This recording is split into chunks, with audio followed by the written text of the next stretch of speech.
Hello, my name is Natalie Byrne. I'm a half Chilean, half Irish illustrator based in London, and I make work around intersectional feminism and social issues. For the past year, I've been working on a book called Period, and last week we launched it in Waterstones, and it's been a pretty big whirlwind ever since, and I wanted to make a video talking about how I made the book. So this is what this video is going to be. So, Period. Period is everything you need to know about periods. Period. Completely illustrated and handwritten by me. Everything to do with your body, your hormones, PMS, body positivity, and some bloody history. 10% of the book profits go to help Bloody Good Period, a charity which help people who can't afford period products. So here's how I joined the period movement. I was working as a graphic designer and in retail at the time to support me, and I started drawing in my spare time to fulfill my creativity. In the summer of 2017, I wrote a list of all the things that scared me to talk about, and one of those things was my period. So I went through the whole list, drawing all of these things, and I uploaded this illustration to do with my period. And in the caption I wrote, "I've wanted to create some drawings about menstruation for a while now. I've had to fight with my own internalized shame and stigma about periods, but fuck it." Fuck the taboo.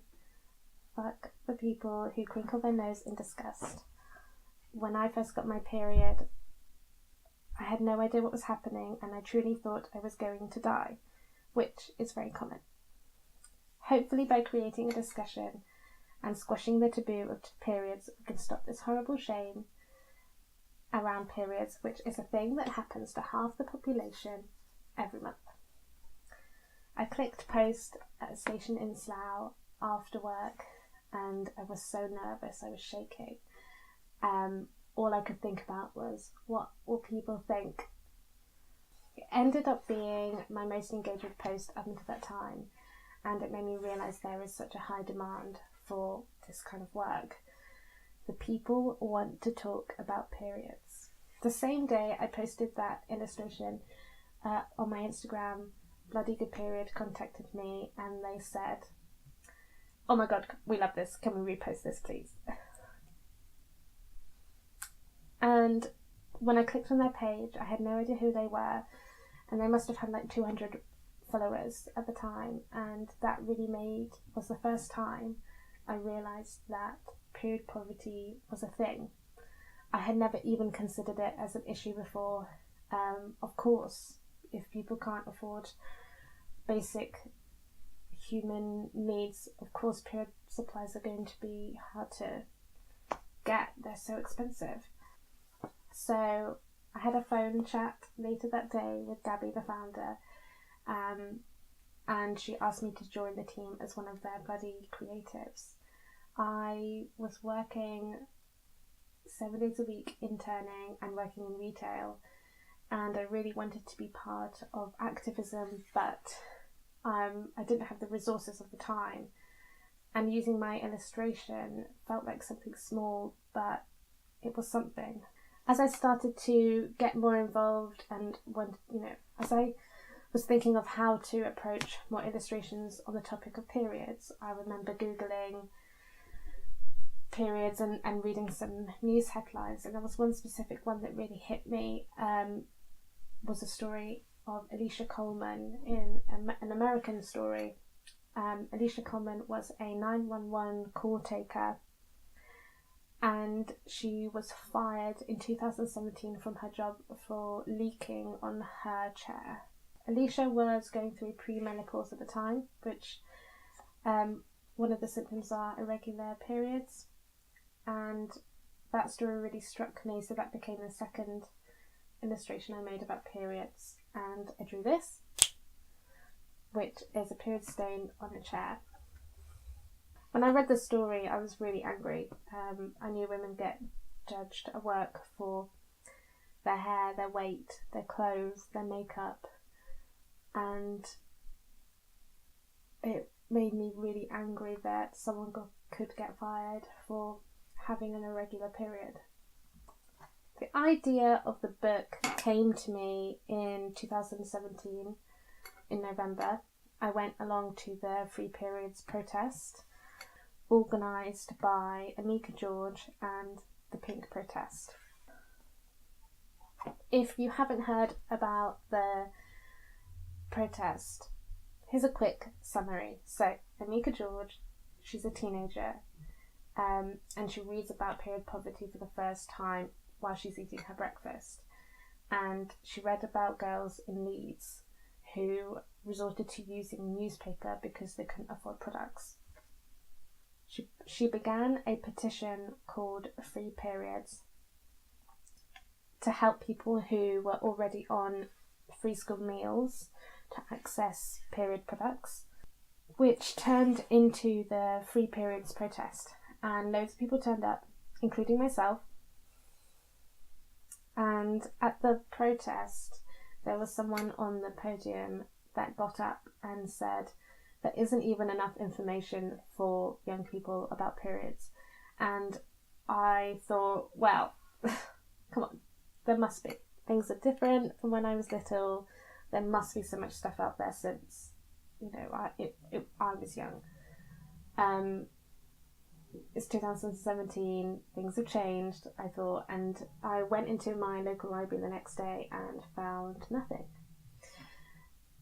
There were growing up books about puberty for both boys and girls, and they would mention, a period is a thing, and very quickly move on. There was one specific page, one specific book I remember I had maybe a quarter of the double page spread explaining about periods, and I turned the page over and there was a double page spread all about wet dreams.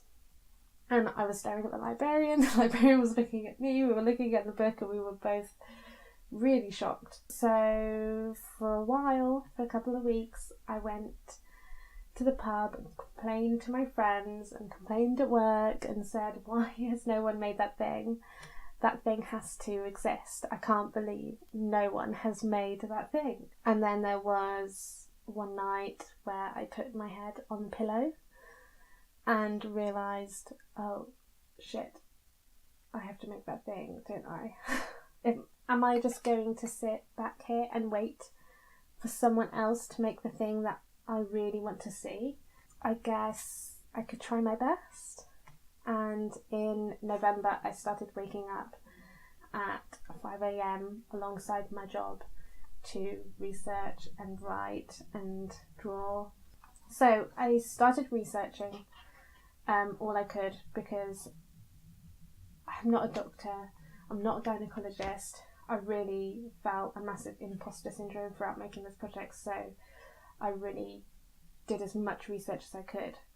And some of the stand-up statistics that I came across was there was 5 people in my life that I knew personally that started their period at age 9, which was a shock to me because it made me realise we have to start talking about this with 8-year-olds. 58% of people said they felt unprepared when their period arrived. And 81% of those people said they had experienced heavy periods.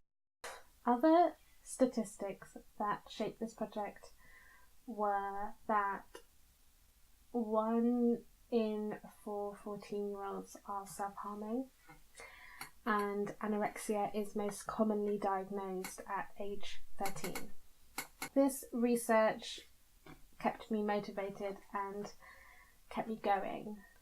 The more I read these facts, the more I started to see and really believe that all of these things were completely connected. I really believe that if we can have a better relationship with our period, it's going to have a knock-on effect with every aspect of our lives, from the way we view ourselves, the way we have relationships with others, our confidence, our self-esteem, and the way that we navigate through the world. And that's what really drove this book, especially when I really felt that imposter syndrome was kicking in. Who am I to make this book? I'm not a doctor, but going back to all the research that I discovered and understanding the realities of what it's like to be a young person and feel that your body is wrong and being bombarded with messages from and expectations in every single aspect of your life is really hard. So the book wasn't intended to be this big, but it turns out there's a lot of necessary information when it comes to periods. The book is trans-inclusive and diverse, and I wanted the book to feel like when you're at a sleepover and you talk about taboo topics for the first time. So it's conversational and informative, but also funny and a bit silly.